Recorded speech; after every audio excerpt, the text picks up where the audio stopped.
GSKI Rehoboth Surabaya berdiri sejak 14 Oktober 2018 sampai dengan saat ini ada hanya karena kasih dan anugerah dari Bapa di surga. Berangkat dari kerinduan hati untuk membawa sebanyak mungkin jiwa masuk ke dalam langit yang baru dan bumi yang baru. Oleh karena itu, kami bertekad berjuang bersama, belajar kebenaran firman Tuhan yang murni, kesucian hidup, serta perubahan karakter untuk menjadi serupa seperti Kristus yang menyenangkan hati Bapa. Kiranya GSKI Rehoboth Surabaya menjadi tempat bagi kita semua untuk terus bertumbuh dan berbuah nyata. Dengan demikian, melalui kehidupan kita, orang bisa melihat Kristus hidup di dalamnya. Mari, Bapak dan Ibu, kami mengundang untuk hadir di GSKI Rehoboth Surabaya menjadi bagian dari persiapan berkemas-kemas menuju langit yang baru dan bumi yang baru bersama orang-orang yang kita kasihi. Terima kasih, Tuhan Yesus memberkati.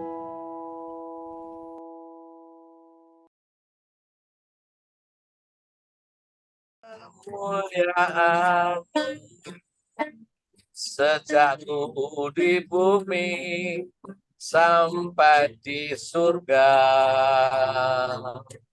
Setiap saat kau memandang diriku dalam segala hal menyenangkanmu. Saya serahkan kepada Pak Franky. Jadikan aku alat kemuliaanmu sejak di bumi sampai di surga. Setiap saat kau memandang diriku dalam segala hal menyenangkanmu, dalam segala hal menyenangkanmu. Bapa di dalam surga, Engkau mendengar ikrar yang kami sampaikan malam hari ini. Tuhan mendengar sendiri apa yang menjadi janji kami dalam pujian yang kami senandungkan. Bahwa kami berusaha di dalam segala hal hanya untuk menyenangkan Tuhan saja. Biarlah baris bait pujian ini tidak sekadar meluncur tanpa arti, tetapi benar-benar kami hidupi, kami pertanggungjawabkan bahwa kami dalam segala hal berusaha untuk menyenangkan Tuhan. Karena kami tahu, kami sadar, kami memahami,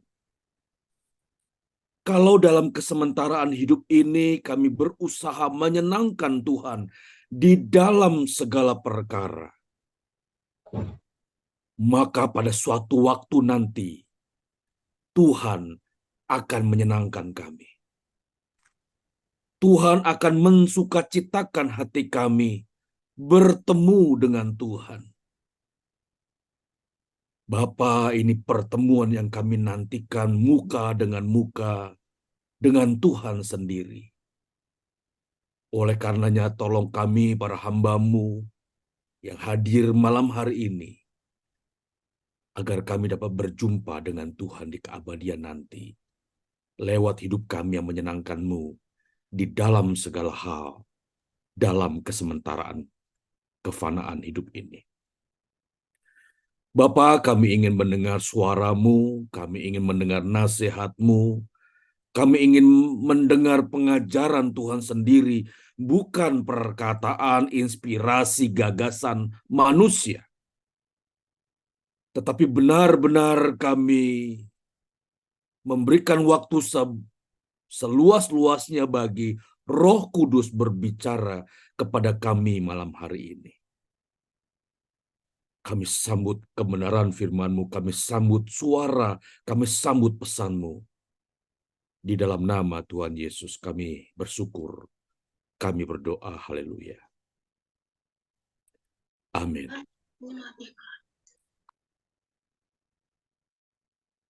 Selamat malam Bapak, Ibu, rekan-rekan hamba Tuhan senior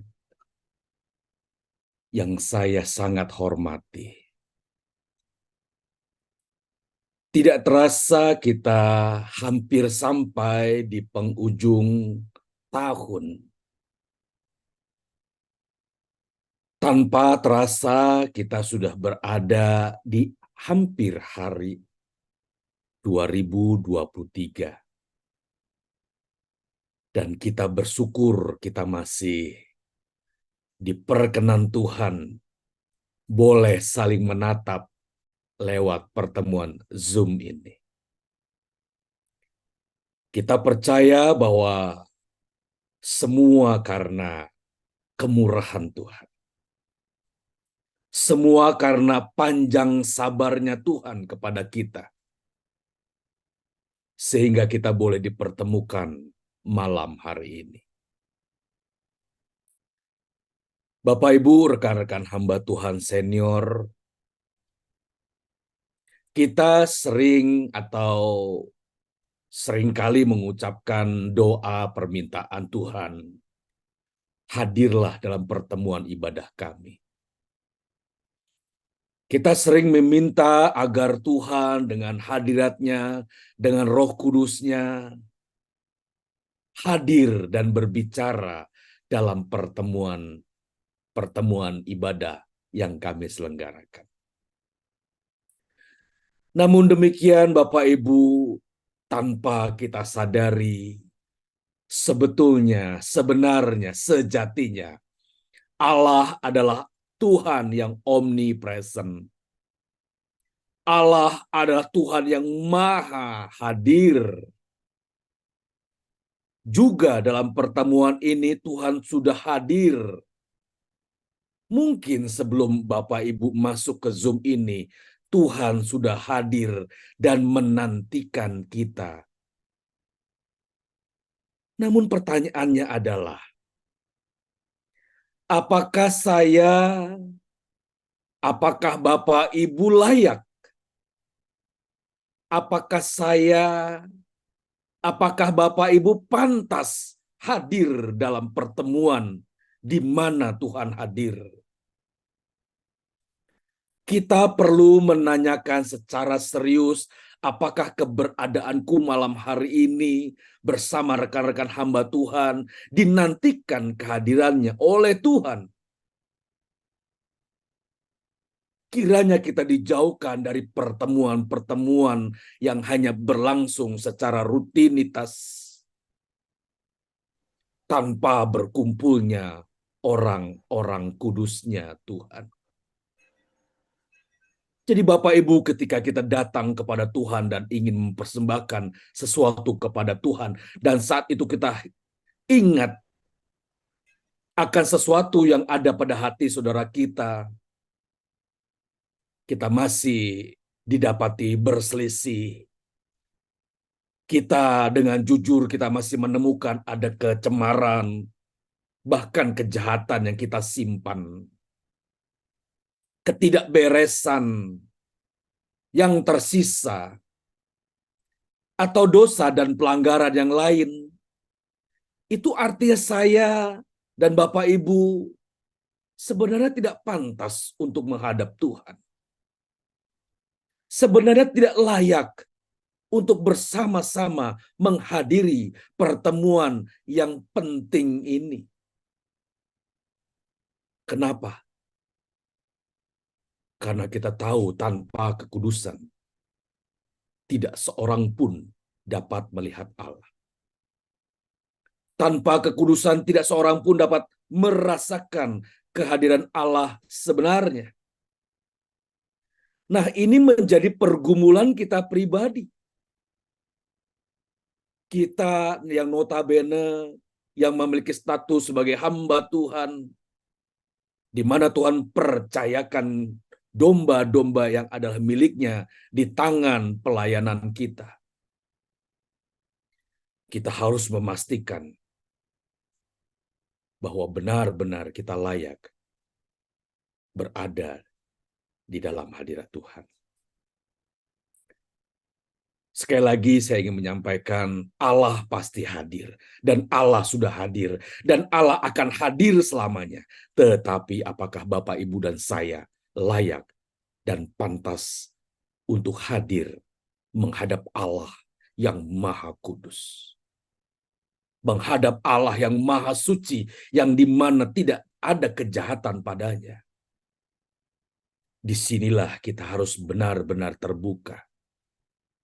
Dan kiranya kita selalu disiumkan, disadarkan bahwa tanpa kekudusan, pertemuan ini hanya rutinitas belaka.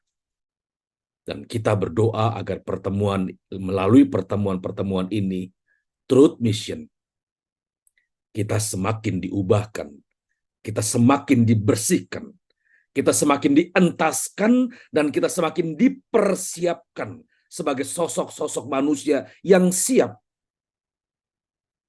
untuk menghadiri sidang ilahi. Bapak Ibu bayangkan, kita dilayakkan dan dipantaskan untuk duduk dan hadir dalam sidang ilahi. Wow, luar biasa.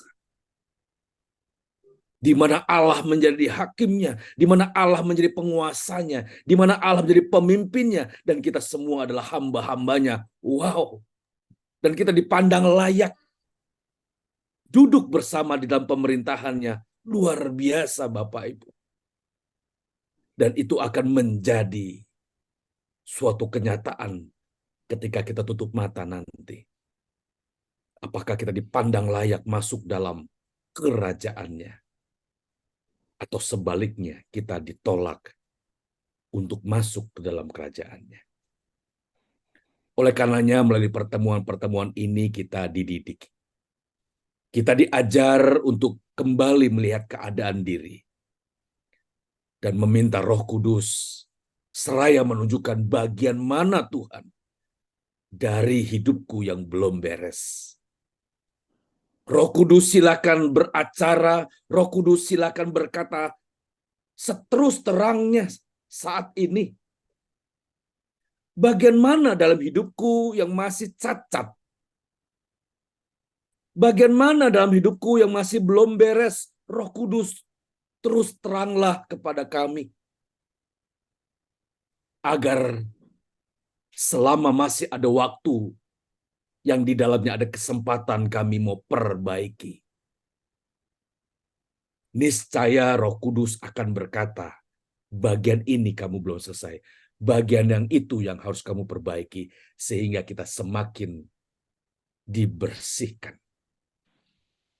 Carang yang sudah berbuah dibersihkan. Pohon yang tidak berbuah ditebang. Yang berbuah saja harus terus senantiasa dibersihkan.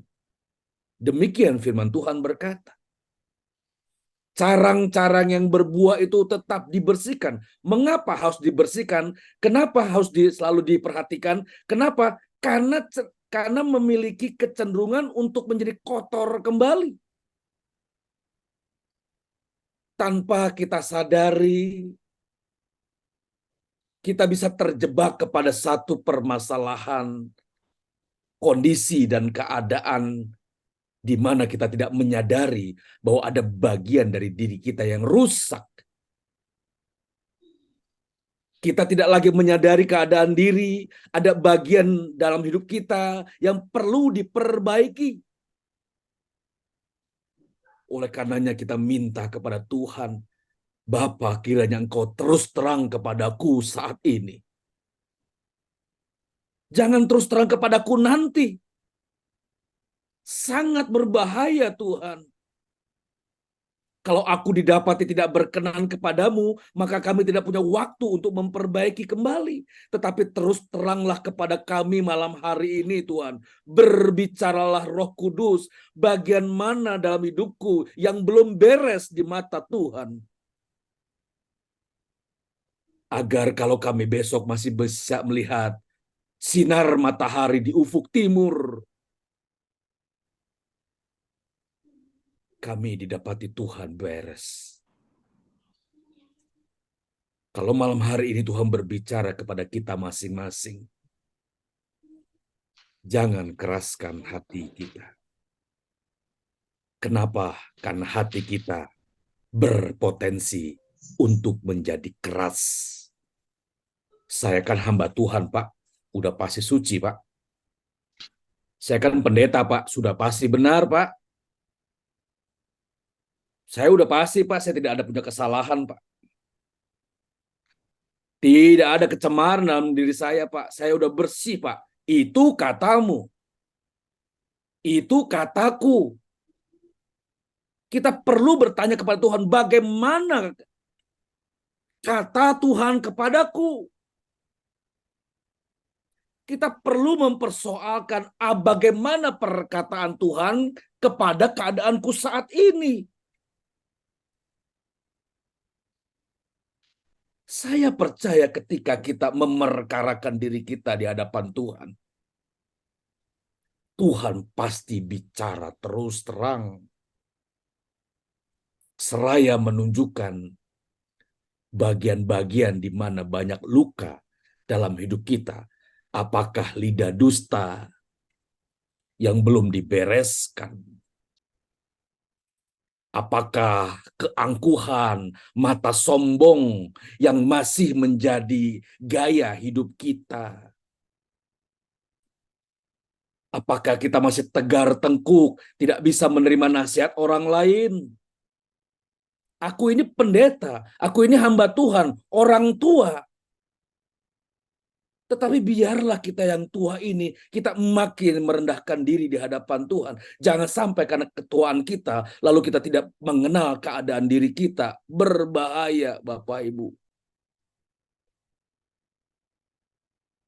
Oleh karenanya, kalau Tuhan masih memberikan kita kesempatan dan waktu, sekali lagi saya mengajak kepada rekan-rekan hamba Tuhan senior, mari dengan segala kerendahan hati, kita lihat keadaan kita.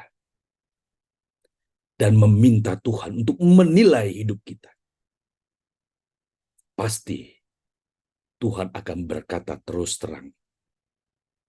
Seperti orang tua yang berterus terang kepada anak-anaknya. Bapak Ibu, itu adalah awal daripada apa yang ingin saya sampaikan dalam pertemuan malam hari ini. Seperti pujian yang disampaikan tadi, bait-baitnya luar biasa. Kalimat-kalimatnya itu menjadi kalimat-kalimat yang tidak biasa. Tetapi seringkali kalimat-kalimat pujian tadi biasa untuk dilanggar, biasa untuk dilupakan, biasa untuk diingkari. Lain perkataan, lain perbuatan. Iya, betul Ibu Novi Utomo. Kepentinganku hanya dirimu. Kepentinganku hanya dirimu. Benarkah demikian? Kita tidak dapat membohongi Tuhan. Apakah bait lagu ini yang pertama berkata kepentinganku hanya dirimu Tuhan, itu benar-benar terjadi dalam hidup kita? Mengapa terjadi pertengkaran di antaramu? Karena seorang tidak dapat menerima seorang lain. Itu sudah jelas bukan kepentingan Tuhan yang sedang kita bawa. Yang kita bawa dalam pertengkaran itu adalah kepentinganku, harga diriku, nilai diriku, nama baik keluargaku, nama baik diriku sendiri. Itu sudah membuktikan kita sering mengingkari apa yang menjadi janji dan sumpah kita kepada Tuhan.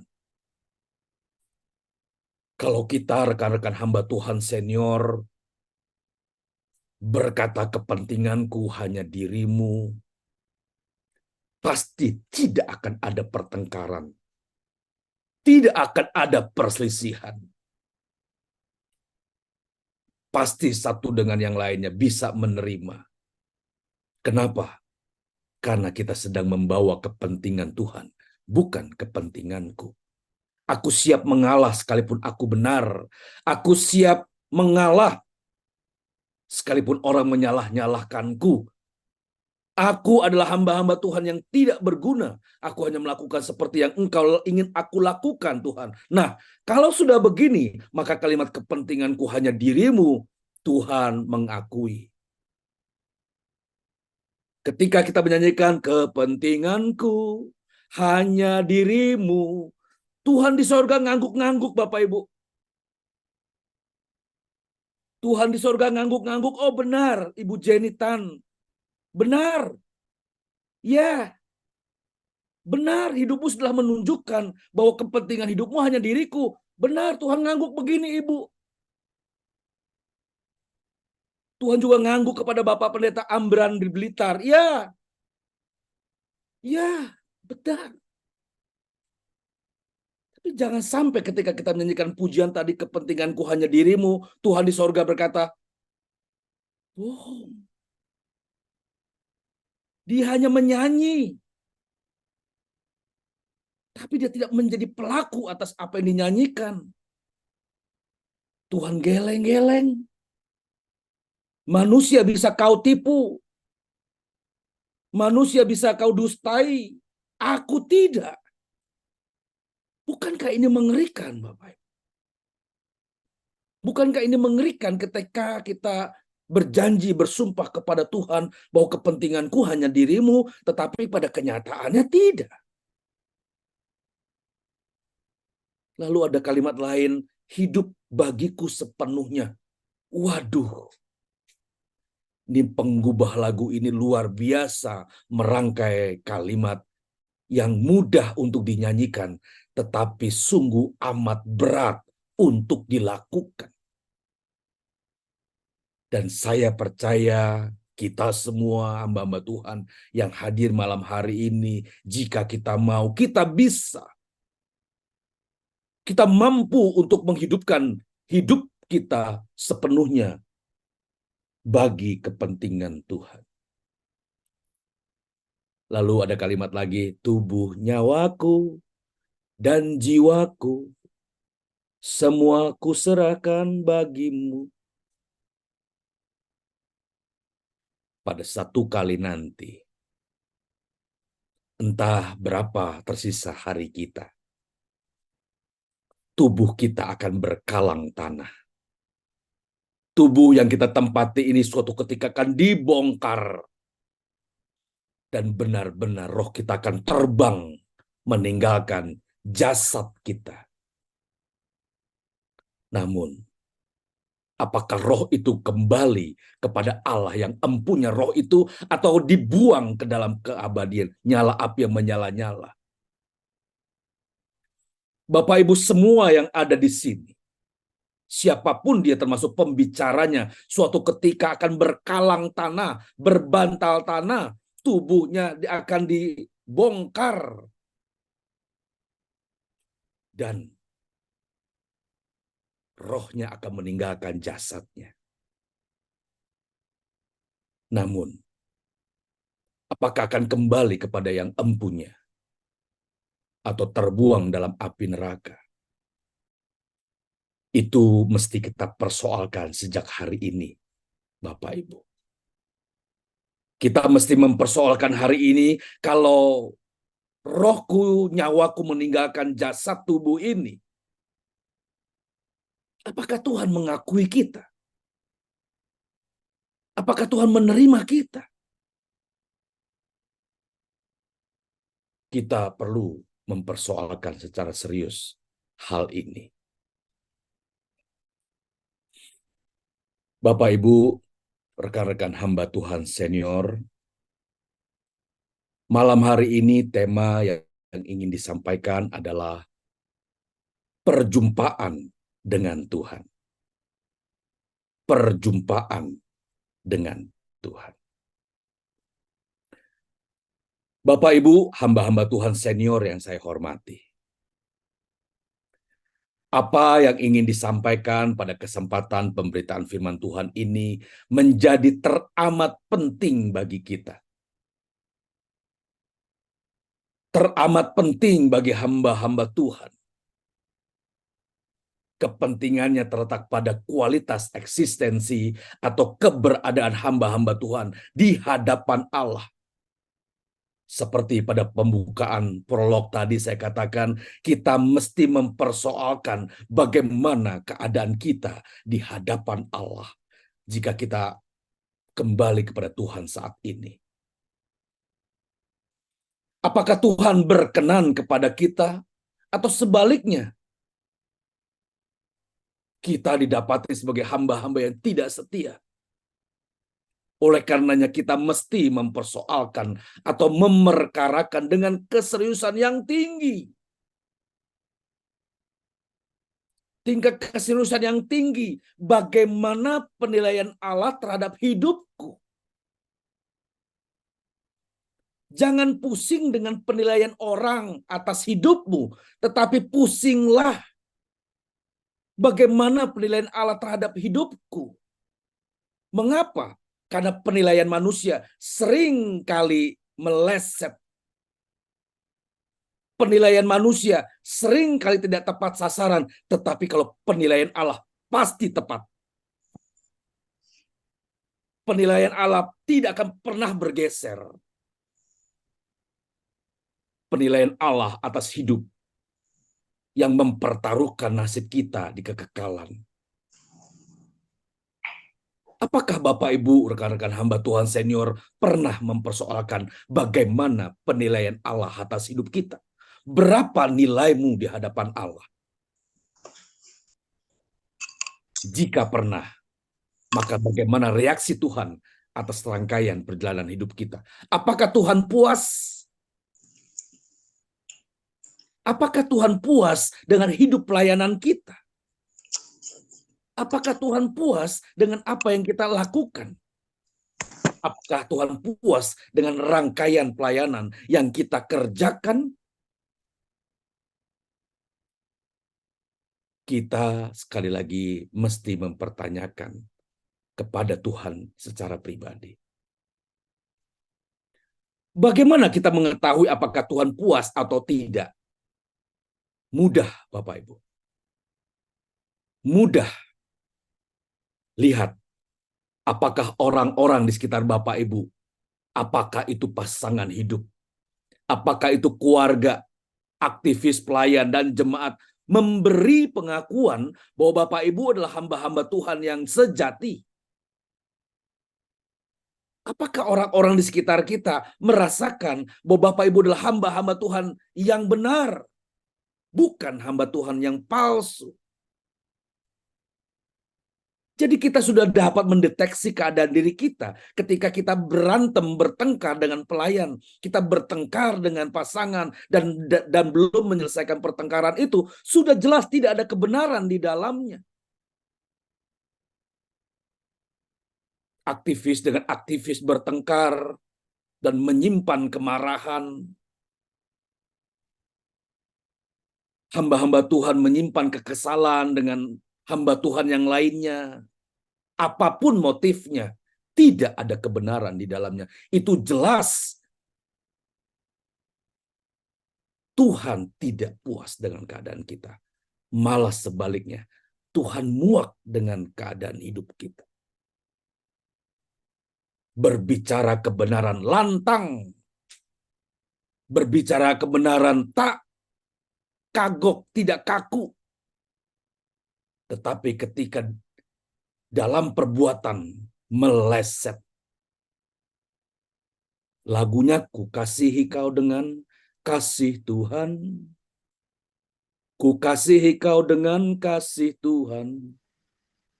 Kulihat di wajahmu kemuliaan Raja. Ya, kalau keadaan baik-baik saja, keadaan damai-damai saja, dia mengertiku, dia memahamiku, ya, ku kasihi kau. Tetapi bagaimana ketika orang-orang itu mengesalkan kita? Bagaimana ketika orang-orang di sekitar kita itu malah mempersekusi kita, memfitnah kita, merendahkan harga diri kita, apakah Bapak Ibu tetap berkata, ku kasihi kau dengan kasih Tuhan? Apakah Bapak Ibu tetap melihat wajah Tuhan di wajah orang yang membencimu? Apakah Bapak Ibu tetap melihat wajah Tuhan kepada orang-orang yang merendahkanmu? Ternyata tidaklah demikian. Kita marah dengan orang yang memfitnah kita, bukan? Kita marah, kita tidak bisa terima ketika orang lain merendahkan harga diri kita, bukan? Tuhan benar-benar diganggu oleh tidak satunya kata dengan perbuatan. Hati Tuhan benar-benar terganggu dengan dusta yang kita sampaikan kepada Tuhan. Mengasihi orang yang mengasihimu itu mudah. Tetapi mengasihi orang yang menghinamu itu baru kasih yang sesungguhnya. Apakah jemaat diberkati dengan perilakumu? Apakah jemaat menemukan Tuhan dalam perkataanmu? Apakah orang-orang di sekitarmu menemukan Tuhan dengan sikapmu? Atau malah sebaliknya, orang menaruh curiga kepada pelayanan yang kita lakukan. Orang menaruh curiga kepada apa yang kita katakan. Seraya berkata, dia memang pendeta pandai bicara. Dia memang pendeta yang pandai ngomong. Kenyataannya nol. Bapak Ibu, jangan marah ketika ada perkataan orang-orang di sekitar kita berkata kepada kita demikian. Janganlah kita kesal hati ketika orang-orang berkata kepada kita demikian. Jangan-jangan itu benar. Jangan kesal, jangan marah, dan jangan pernah menaruh dendam kepada orang-orang yang menilai kita. Jangan-jangan benar. Jangan-jangan Tuhan memang berbicara kepada orang itu mengenai keadaanku, keadaan kita. Jangan-jangan benar. Jika memang demikian, dengan segala kerendah hatian, kita datang kepada Tuhan dan seraya mohon ampun. Tuhan, jangan sampai aku ditolak suatu ketika nanti. Jangan setelah aku mengabarkan Injil, jangan aku sendiri ditolak oleh Tuhan. Mengerikan. Bapak Ibu, hamba-hamba Tuhan, tema perjumpaan dengan Tuhan merupakan hasil dari perenungan. Saya benar-benar merefleksikan diri sendiri dalam balutan ketulusan, seraya menemukan dan mengakui bahwa seringkali perjumpaan dengan Tuhan hanya berhenti di ruang-ruang doa. Perjumpaan dengan Tuhan hanya berhenti di kalimat-kalimat khotbah. Perjumpaan dengan Tuhan hanya dilakukan dalam pertemuan-pertemuan ibadah-ibadah. Bahkan seringkali dalam kegiatan doa pun kita lebih mendominasi percakapan dan terus menyampaikan kalimat-kalimat doa agar Tuhan mendengar. Kita sering menaikkan doa-doa, doa ini, doa itu, kebutuhan ini dan itu. Kalau bisa begini dan begitu, kita lebih dominan. Kita lebih mendominasi percakapan. Semestinya kitalah yang harus banyak mendengar. Berjumpa dengan Tuhan itu untuk mendengar nasihat dan berdialog dengan Tuhan. Percayalah Bapak Ibu, Tuhan tahu apa yang kita perlukan. Sekalipun kau tidak memintanya, Tuhan tahu. Tuhan tahu Bapak Ibu.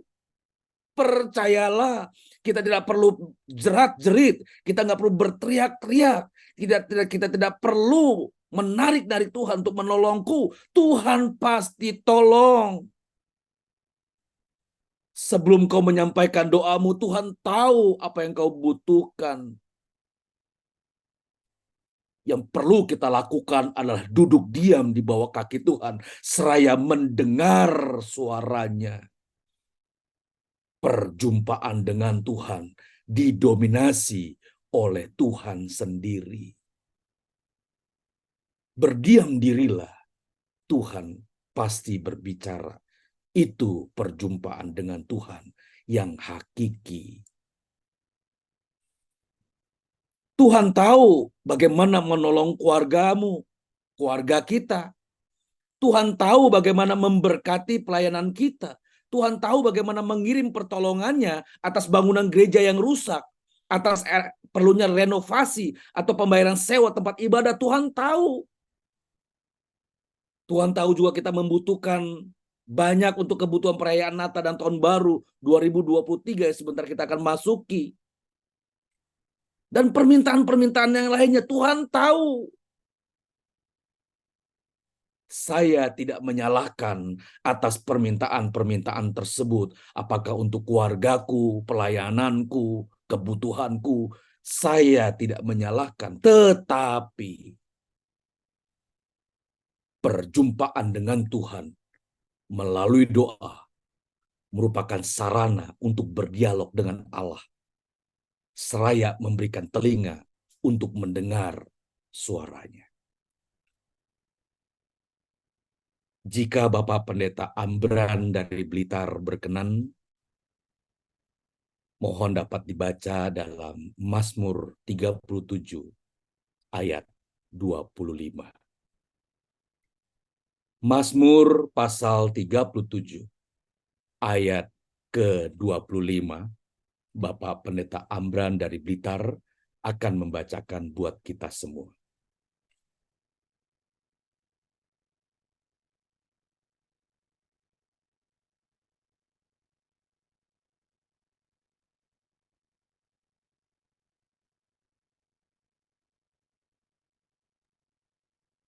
Suaranya belum keluar, Bapak, maaf.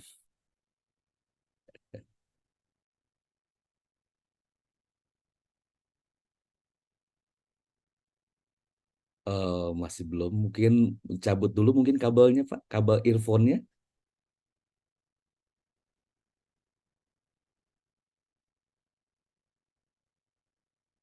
Masih ada kendala teknik ya. Masih belum kuat, nggak apa-apa ya Bapak. Apakah Bapak, Ibu, rekan-rekan hamba Tuhan yang lain bisa membantu membaca? Silakan, Mazmur 37 ayat yang ke-25. Ya, saya bacakan Mazmur 37 ayat 25. Dahulu aku muda, sekarang telah menjadi tua, tapi tidak pernah kulihat orang benar ditinggalkan atau anak cucunya meminta roti. Yang kami hormati tertulis di situ Elizabeth Suprihatin. Tertulis Ya, di situ saya Elizabeth Suprihatin ya. Tadi HP-nya nggak bisa, jadi HP istri yang dipakai. Haleluya. Ya, tak ada rotan akar pun jadi ya Bapak Gembala ya. Dahulu aku muda, sekarang telah menjadi tua. Tetapi tidak pernah kulihat orang benar ditinggalkan atau anak cucunya meminta-minta roti. Ini tulisan sudah berabad-abad. Tulisan dalam Mazmur 37 yang ditulis oleh Raja Daud ini telah ditulis berabad-abad lalu. Dan kita juga sering membaca dan kita juga sering ragu. Malah kita bisa curiga sama Tuhan. Tuhan bicara dahulu aku muda, sekarang sedang menjadi tua. Tidak pernah kulihat orang-orang benar ditinggalkan. Aku susah hari ini Tuhan. Aku merasa Engkau tinggalkan. Pelayananku tidak berkembang. Malah domba-domba terhalau dari kurungan. Kita bisa mencurigai Tuhan. Dan kita dapat menjadi ragu atas pernyataan dalam Mazmur 37 ayat 25. Kata kuncinya adalah orang benar. Orang benar menurut siapa dalam Mazmur 37 ayat 25 ini? Pasti orang benar dalam pemandangan Tuhan. Orang benar dalam pemandangan Tuhan tidak akan pernah ditinggalkan. Sampai akhir zaman, Tuhan pasti menyertai orang-orang benar. Demikian Tuhan Yesus bersabda. Sampai di ujung akhir zaman. Tapi kenapa kenyataannya banyak hamba-hamba Tuhan yang merasa ditinggalkan? Pelayanannya seperti gagal. Pertumbuhan jemaat tidak maksimal. Jangan-jangan kita hanya orang benar di mata manusia. Jangan-jangan kita hanya benar menurut kita. Jangan-jangan kita orang tidak benar menurut Tuhan.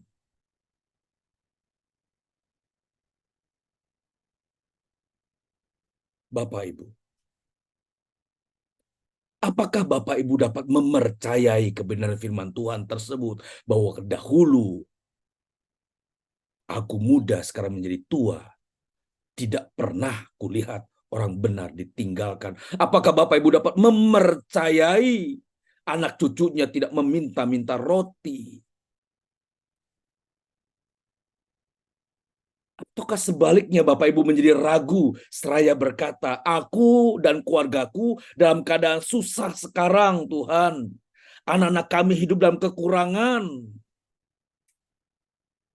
Nampaknya fakta-fakta atau kenyataan hidup itu menenggelamkan kepercayaan kita kepada Allah. Nampaknya fakta-fakta kenyataan hidup itu, kepercayaan dan harapan kita kepada Allah menjadi berkurang. Kepercayaan kita kepada Allah makin menipis. Dan akhirnya malah sebaliknya menduduh serta mencurigai Tuhan.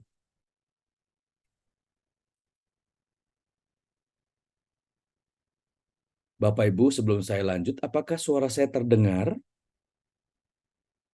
Terdengar ya? Baik, baik. Jelas, Pak. Baik, baik. Terdengar, Pak. Iya, tidak terdengar. Puji Tuhan. Sangat bagus suaranya, Pak. Puji Tuhan. Karena iman itu timbul dari pendengaran, Bapak Gembala. Jelas. Penting untuk dipastikan suaranya terdengar. Ya, karena kalau nggak terdengar, iman kita tidak bertumbuh. Betul. Betul, amin. Percayalah Bapak Ibu, rekan-rekan hamba Tuhan senior, percayalah. Percayalah dan tanam di dalam diri kita, dalam-dalam, bahwa hamba Tuhan yang benar-benar tidak akan pernah ditinggalkan Tuhan. Anak kita saja percaya papa mamanya tidak akan pernah meninggalkan dia. Apalagi dalam bahaya, wah papa mama semakin menjaga dengan proteksi yang tinggi. Semakin siaga, apalagi ada masalah di depan mata.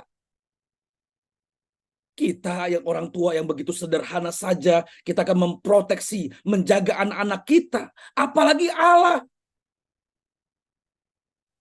Jadi ketika engkau melihat ada kegagalan dalam pelayananmu, ingatlah Bapak Ibu, itu bukan pelayananmu, itu bukan pekerjaanmu, tapi pekerjaan Tuhan. Itu bukan pelayananmu, itu bukan proyekmu, tapi itu proyeknya Tuhan. Yang perlu kita persiapkan adalah aku ini sudah menjadi hamba Tuhan yang benar-benar benar atau tidak. Tidak akan pernah hamba Tuhan yang hidupnya benar-benar benar ditinggalkan. Tidak akan pernah. Tuhan tidak akan pernah meninggalkan hamba-hambanya yang hidupnya benar-benar benar. Apalagi meninggalkan anak dan cucunya. Apalagi sampai meminta-minta atau mengemis-ngemis untuk sepotong roti. Tuhan sangat dipermalukan ketika ada hamba-hamba Tuhan benar. Hidupnya demikian. Percayalah Bapak Ibu. Alam semesta ini Tuhan yang punya. Langit dan bumi ini dan jutaan triliunan planet-planetnya adalah miliknya. Masa dia lalai untuk mengurus kita? Masa Tuhan keteteran dalam mengurus hamba-hambanya? Tidak mungkin. Lalu ketika kita melihat ada orang hamba Tuhan yang ditinggalkan, berarti kita mesti curiga. Jangan-jangan ada dalam diriku yang tidak benar. Jangan-jangan ada dalam perilaku hidupku yang meleset aku perhatikan. Saya menduga, jika masih ditemukan hamba-hamba Tuhan yang merasa ditinggalkan dan tenggelam dengan penderitaan, maka ia tidak mengenal Allah dalam arti yang sebenarnya. Lukas 11 ayat ke-11. Bapak Pendeta yang tadi menggunakan HP istri, boleh kembali membaca dalam Injil Lukas 11 ayat yang ke-11. Ini makin seru, makin dalam firman Tuhan ini. Kenapa? Karena kita dikoreksi. Yang berbicara juga dikoreksi. Kita juga meminta Roh Kudus mengkoreksi kita malam hari ini. Terang-terangan. Silakan Bapak Pendeta. Lukas 11 ayat 11. Lukas 11 ayat 11. Bapa manakah di antara kamu jika anaknya minta ikan daripadanya akan memberikan ular kepada anaknya ganti ikan? 12. Atau jika ia minta telur akan memberikan kepadanya kalajengking? Firman Tuhan berperkara, Bapak yang mana? Tunjukkan kepadaku. Tuhan Yesus berkata demikian, Bapak yang mana di antara kamu, jika anaknya minta ikan daripadanya, diberi ular. Jika minta telur, diberikan kalajengking. Bapak yang mana? Tidak ada, bukan?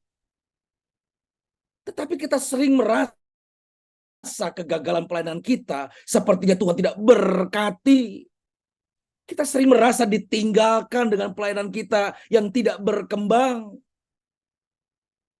Kita merasa seperti ditinggalkan Tuhan, diacuhkan Tuhan, diabaikan Tuhan. Ketika gerejaku banyak masalah yang tak kunjung selesai. Satu belum selesai, tambah lagi masalah. Kita merasa ditinggalkan.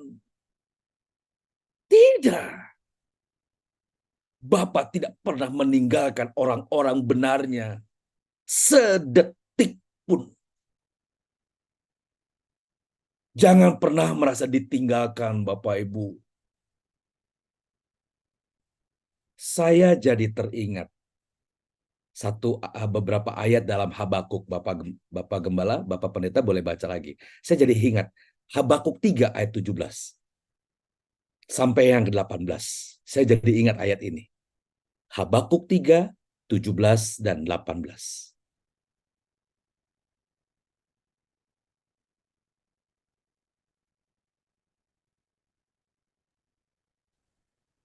Habakuk 3, 17 sampai 18. Sekalipun pohon ara tidak berbunga, pohon anggur tidak berbuah, hasil pohon zaitun mengecewakan, sekalipun ladang-ladang tidak menghasilkan buah makanan, kambing domba terhalau dari kurungan, dan tidak ada lembu sapi dalam kandang, namun aku bersorak-sorak di dalam Tuhan, beria-ria dalam Allah yang menyelamatkan aku. Ini sudah habis-habisan Bapak Ibu. Ini hamba Tuhan yang habis-habisan. Pohon ara saja tidak berbunga. Apalagi pohon anggur tidak berbuah. Habis, krisis, kering. Hasil pohon zaitun mengecewakan. Ladang-ladang tidak menghasilkan bahan makanan. Kambing domba terhalau atau terbuang. Terusir dari kurungan. Tidak ada lembu sapi dalam kandang. Habis.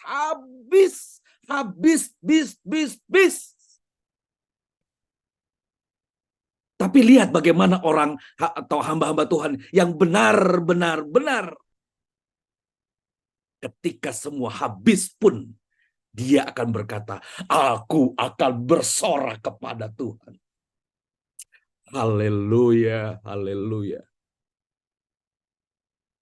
Aku akan beria-ria di dalam Allah yang menyelamatkanku. Bukan menyelamatkan pohon aramu, bukan menyelamatkan pohon anggurmu, bukan menyelamatkan pohon zaitunmu, bukan menyelamatkan ladang-ladangmu, bukan menyelamatkan kambing dombamu, atau menyelamatkan lembu sapimu, tetapi menyelamatkan aku. Aku Tuhan, aku beria-ria.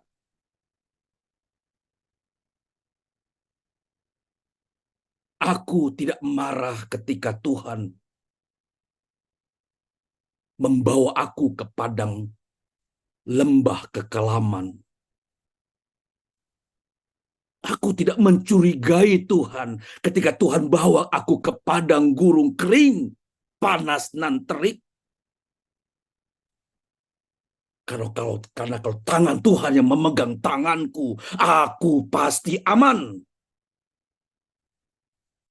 Sekalipun aku berada di lembah kekelaman, sekalipun aku berada di padang gersang, padang gurun terik, kalau Tuhan memegang tanganku, cukup. Cukup. Bapak, Ibu, rekan-rekan hamba Tuhan. Kita sering diperhadapkan kepada problematika atau permasalahan yang tak berujung.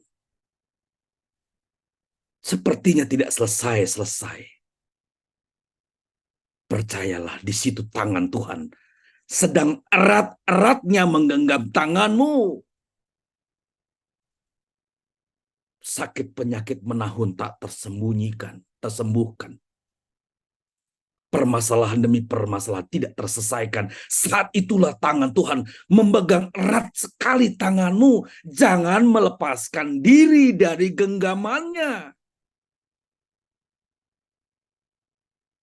Jangan melepaskan tanganmu. Percayalah, engkau ada di dalam pikirannya. Kita ada di dalam hati perasaannya. Tidak mungkin kau diberikan kalajengking. Tidak mungkin kau diberikan pencobaan di luar dari kemampuanmu. Tidak mungkin, Bapak Ibu. Tuhan pasti melindungi keluargamu. Dan sampai masa tua pun aku tetap menggendong kamu. Bayangkan, luar biasa. Aduh, kalau kita berhadapan dengan Tuhan, rasanya kita, aduh Tuhan, aku sering salah menilai Tuhan.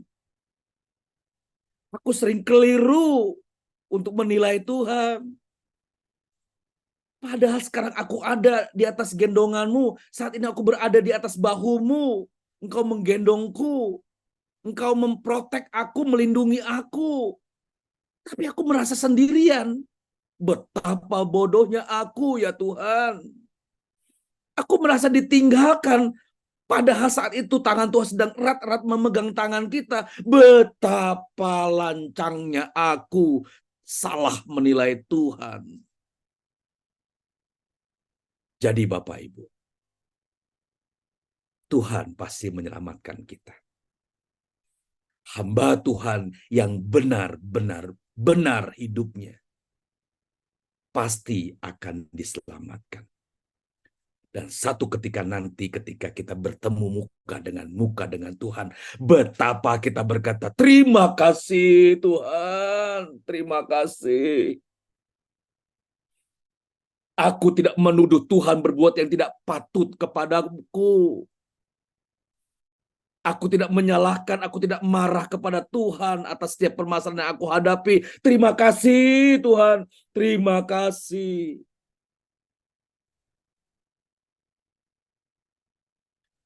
Dalam Kisah Rasul pasal yang kelima,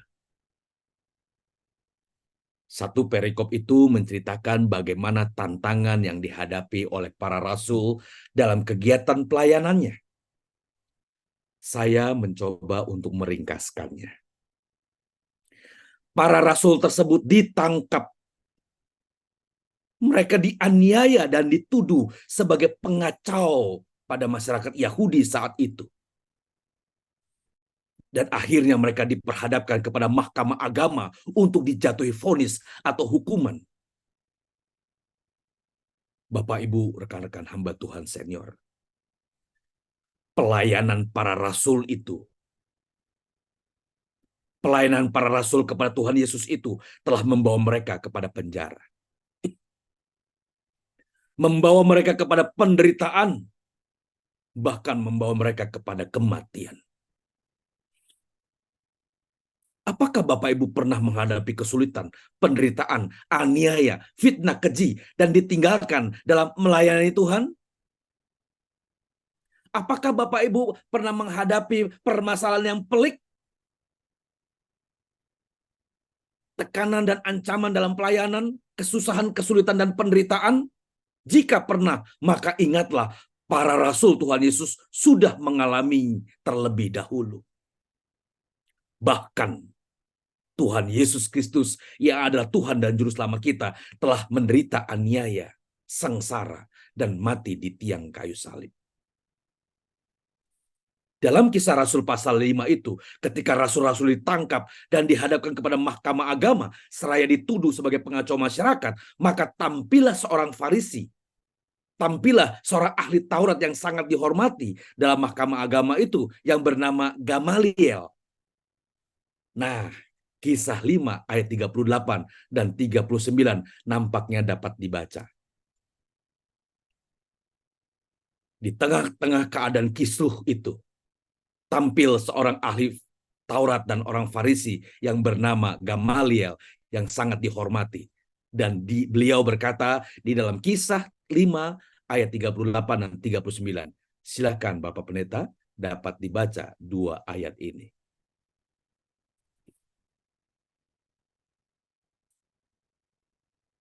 Ya, Kisah 5, 38, 39. Kan itu ku berkata kepadamu, janganlah bertindak terhadap orang-orang ini. Biarkanlah mereka, sebab jika maksud dan perbuatan mereka berasal dari manusia, tentu akan lenyap. Tetapi kalau berasal dari Allah, kamu tidak akan dapat melenyapkan orang-orang ini. Mungkin ternyata juga nanti bahwa kamu melawan Allah, nasihat itu diterima. Haleluya. Haleluya. Pernyataan orang Farisi ahli Taurat Gamaliel ini sebenarnya ditujukan kepada kita malam hari ini. Apakah pekerjaan pelayanan yang sedang kita jalani itu dari manusia? Atau keinginan diri? Atau benar-benar merupakan keinginan Tuhan? Pernyataan Gamaliel tadi, kalau pekerjaan itu dari manusia, tentu akan lenyap, pasti lenyap.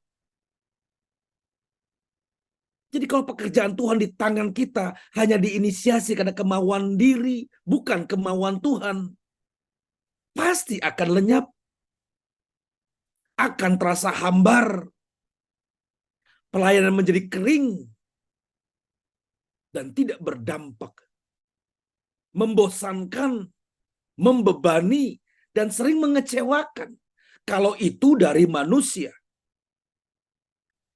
Tetapi kalau pelayanan kita berasal dari Allah, berasal dari hatinya Allah menempatkan kita di salah satu desa, satu kampung, satu kota, satu provinsi, tidak akan pernah lenyap. Tidak akan pernah kering. Pasti pelayanan yang dilakukan mendatangkan kelegaan. Sekalipun domba yang dipercayakan kepada kita minim, jumlahnya sedikit. Tetapi pekerjaan Tuhan berkarya atas orang-orang tersebut. Karena harga satu jiwa, seluruh malaikat di sorga bersorak-sorai. Janganlah kita berkata kepada Tuhan, Tuhan, seginikah domba yang kau percayakan? Seginikah Tuhan? Dari dulu segini-segini saja Tuhan. Tapi tanyakan pada dirimu, apa yang sudah aku lakukan untuk domba Tuhan yang segini itu? Apa yang sudah aku perbuat untuk pelayanan pekerjaan Tuhan, untuk domba-domba yang hanya segelintir itu? Bapak, Ibu, Saudara sekalian, rekan-rekan hamba Tuhan senior. Silakan tanya kepada diri sendiri dengan jujur, disertai kerendahan hatian. Apakah aku sedang melakukan pekerjaan yang berasal dari Allah? Atau hanya berasal dari diriku sendiri? Kalau pekerjaan berasal dari Allah, ketika kita mendapati pohon ara tidak berbunga, sekali lagi saya ingin menyampaikan, pohon anggur tidak berbuah, boro-boro hasil pohon zaitun dapat menghasilkan, mengecewakan. Boro-boro ladang menghasilkan bahan makanan kering kerontang. Kambing yang ada saja terhalau dari kurungan. Tidak ada lembu sapi yang aku miliki. Tapi lihat bagaimana kalau orang yang bekerja di ladangnya Allah. Aku akan bersorak-sorai. Mengapa hamba Tuhan ini bersorak-sorai di tengah kekeringan? Kenapa orang benar ini tetap bersorak-sorai di tengah padang gurun yang kering dan panas? Karena ia sukacita, karena ia bersorak-sorak dan beria-ria. Bukan karena pohon ara yang berbunga. Bukan karena sukacita hamba-hamba Tuhan berasal dari ladang yang melimpah bahan makanan, kambing domba dan lembu sapi yang banyak. Tidak. Namun sukacita, sorak-sorak dan ria-ria hamba Tuhan itu berasal dari Allah saja. Disinilah bukti ketika kita menyanyikan lagu, kepentinganku hanya dirimu saja Tuhan. Kebahagiaanku bukan terletak dari pohon ara yang berbunga. Kebahagiaanku bukan terletak dari kambing domba, lembu sapi, limpah bahan makanan, bukan. Aku beria-ria karena Tuhan yang menyelamatkan aku. Bukan sekedar menyelamatkan ekonomiku, bukan sekedar menyelamatkan pelayananku, tetapi menyelamatkan aku. Menyelamatkan aku dari apa? Menyelamatkan aku dari diriku sendiri yang sering mendustai Tuhan. Yang sering berlaku memuakan Tuhan. Jika sudah demikian, maka sekalipun hamba-hamba Tuhan dapat dijatuhkan dengan tekanan, dapat dikalahkan dengan kesulitan, dan ditekan oleh berbagai-bagai penderitaan, jatuh serta hancur. Tetapi Tuhan berjanji, biarlah aku hancur dan jatuh, asal jatuh dan hancur di tanganmu. Bapak Ibu, Tuhan tahu engkau hancur. Tuhan tahu bagaimana engkau berkarya sedemikian bagi pekerjaan Tuhan. Tuhan tahu. Menurut orang pelayananmu gagal. Menurut penilaian banyak orang pelayananmu kering. Tetapi biarlah kita hancur di tangan Tuhan. Jangan sampai kita jatuh dan hancur karena kesalahan kita, kekerasan hati kita, atau kepongahan, atau keangkuhan, bahkan karena ketidakpercayaan kita kepada Tuhan. Tapi biarlah kita hancur di atas tangan Tuhan. Bapak, Ibu, Saudara sekalian, ketika kita berjumpa dengan Tuhan, Bapa pasti mengimpartasikan atau membagikan perasaannya. Ketika kita berjumpa dengan Tuhan di bilik-bilik doa, di ruang-ruang doa kita, di dalam kesendirian kita, Tuhan pasti membagikan perasaannya kepada kita. Ketika perjumpaan dengan Tuhan ini dilakukan secara konsisten, terus-menerus tanpa putus, maka kita akan menjadi serupa dengan Dia. hidup kita akan menyerupai Dia. Karena kita tahu di luar Tuhan hanya ada kematian, hanya ada kebinasaan. Jumpa dengan Tuhan, berdialog dengan Tuhan, mendengar suaranya adalah kesempatan yang teramat sangat mahal. Bayangkan betapa mahalnya ketika Allah Bapa yang pemilik alam semesta ini berkenan berdialog dan bercakap-cakap dengan anak-anaknya. Luar biasa, bukan? Yang perlu kita perhatikan adalah bagaimana cara kita mendengar suaranya. Saya memastikan ketika hamba-hamba Tuhan dengan segala kerendah hatian mendengar suara Tuhan dan melakukan apa yang menjadi perintahnya, maka Tuhan pasti akan membela pekerjaan pelayanan yang dipercayakan kepada kita. Tuhan pasti membela kita. Tuhan pasti membela kita. Jangan coba-coba untuk menasihati Tuhan bagaimana cara membela kita. Jangan coba-coba untuk mengatur-ngatur Tuhan bagaimana caranya membela pelayananku. Harusnya begini Tuhan, harusnya begitu Tuhan. Kita berlaku kurang pantas kepada Tuhan. Tuhan yang maha sempurna tahu bagaimana mengatur hidup pelayananmu. Tuhan pasti hadir ketika namanya dipanggil oleh hamba-hamba Tuhan yang hidupnya suci nan kudus. Dan jika Allah hadir, maka apa yang menjadi pergumulan pelayanan kita, Tuhan pasti terlibat. Tuhan pasti melihat. Dan Ia pasti akan segera memberi pertolongan. Oleh karenanya nantikanlah pertolongan Tuhan, saudaraku. Allah yang melepaskan Sadrak, Mesak, dan Abednego dari perapian yang menyala-nyala. Allah juga yang mengatupkan mulut singa lapar terhadap Daniel. Allah juga yang menyediakan tiang awan di tengah teriknya padang gurun ketika umat Allah keluar dari tanah Mesir. Allah juga yang menyediakan tiang api di tengah dinginnya padang gurun. Allah yang sama, Allah yang kita sembah, kita puja malam hari ini. Allah yang tidak pernah berubah. Pegang teguh-teguh Bapak Ibu, Allah yang tidak berubah. Kuasanya tidak berkurang sedikit pun untuk menolong kita.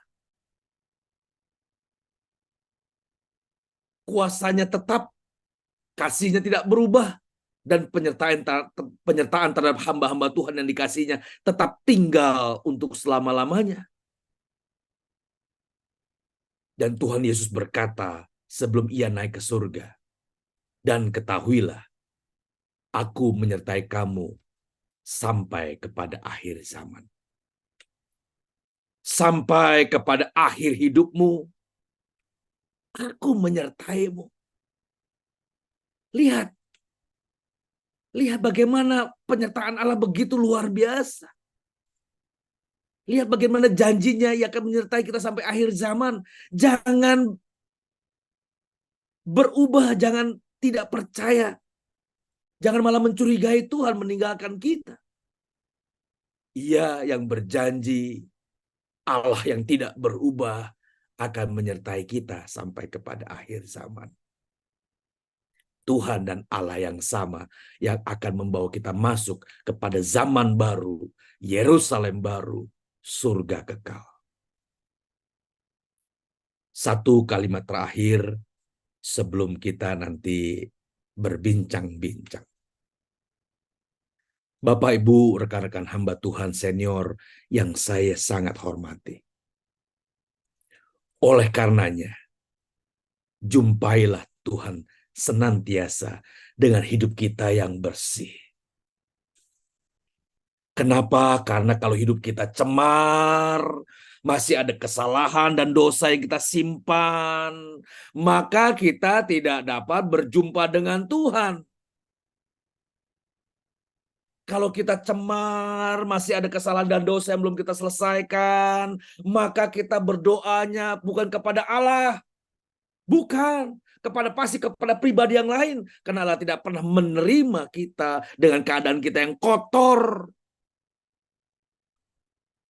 Pastikan hidup kita bersih. sebersih-bersihnya. Pastikan hidup kita suci, sesuci-sucinya, maka kita pasti berjumpa dengan Tuhan melalui kamar-kamar doa kita, melalui kesendirian kita. Kita dapat berdialog dengan Tuhan, Allah yang kudus, dengan hidupku yang juga kudus. Jumpailah Ia selamasa Ia berkenan ditemui. Jangan sampai Ia tidak berkenan lagi bertemu dengan kita. Kita binasa, Bapak Ibu. Oleh karenanya, selama masih ada sepotong waktu dan sepenggal kesempatan hidup, mari kita temui Tuhan selalu untuk mendengar apa katanya dan melakukan apa katanya. Niscaya, niscaya, niscaya, pasti kita yang malam hari ini setiap bulan hanya bertemu melalui layar. Niscaya orang-orang benar suatu ketika kita akan bertemu muka dengan muka. Sekalipun kita tidak pernah bertemu di dunia ini, pastikan Bapak Ibu kita bertemu di langit baru dan bumi yang baru. Pastikan kita bertemu di kekekalan dalam sukacita abadi bersama Tuhan Allah. Bersama Tuhan Yesus selama-lamanya. Selama bertemu di surga Bapak Ibu. Selama berjuang saudaraku. Tuhan Amin. Yesus memberkati. Amin. Amin. Amin. Amin. Amin.